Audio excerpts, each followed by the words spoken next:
Good morning, class. This morning, we'll be talking about circular flow of income, which is an aspect of national income. What is circular flow of income?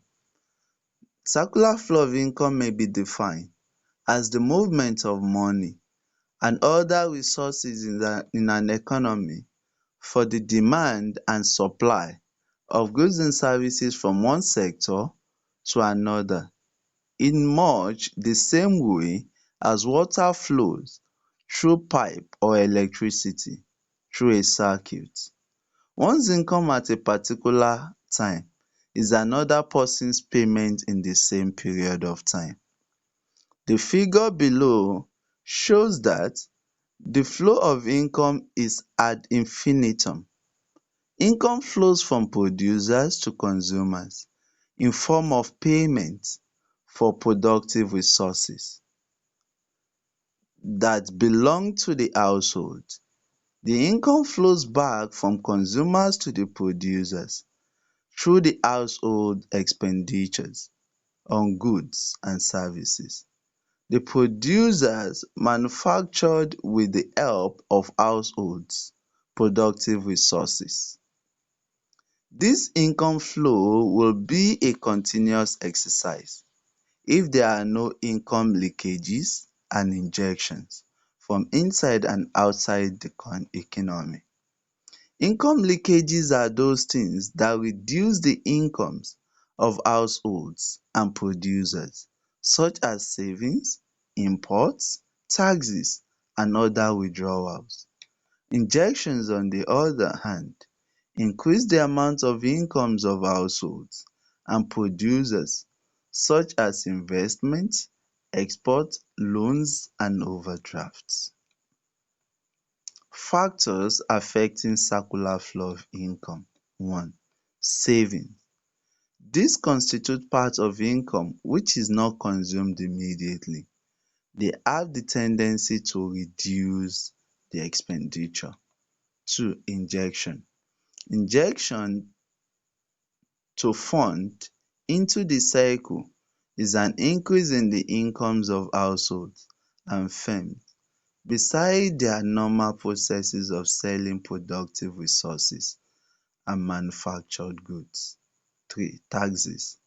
Taxes ten d to reduce the volume of fund in circulation as it reduces the expenditure of firms and households. 4.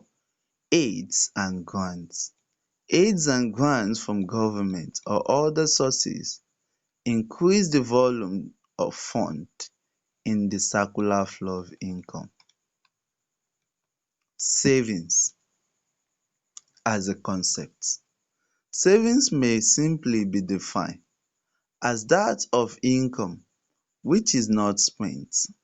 In other words, savings refer to all or part of income which are not spent immediately but reserved for future purposes. Money which is saved constitutes a withdrawal from the circular flow of income. Factors that determine personal saving. 1. Rate of interest. A higher rate of interest will encourage people to save. 2. Political stability. People are more likely to save when there is a political stability but there is little or no savings in times of wars or intertribal crisis. 3. Size of income. As the income of person increases, his ability to save equally increases. In other words, the higher the income, the higher the tendency to save, while the lower the income, the lower the tendency to save. Reasons for savings. 1. Capital formation. People may decide to save in order to raise capital which can be used to set up a business outfit. 2. For unforeseen contingencies. People may also save in order to meet unforeseen and unexpected contingencies such as accommodation problems, retirement, sickness, retrenchment, accident, etc. Number three, acquisition of wealth. People also save to enable them to acquire certain assets. Investment as a concept. Investment may be defined as expenditure on physical assets which are not for immediate consumption but for the production of consumer and capital goods and services. Factors that determine investment. One, savings. The amount of money saved determines to a large extent the level of investment. Two, level of income.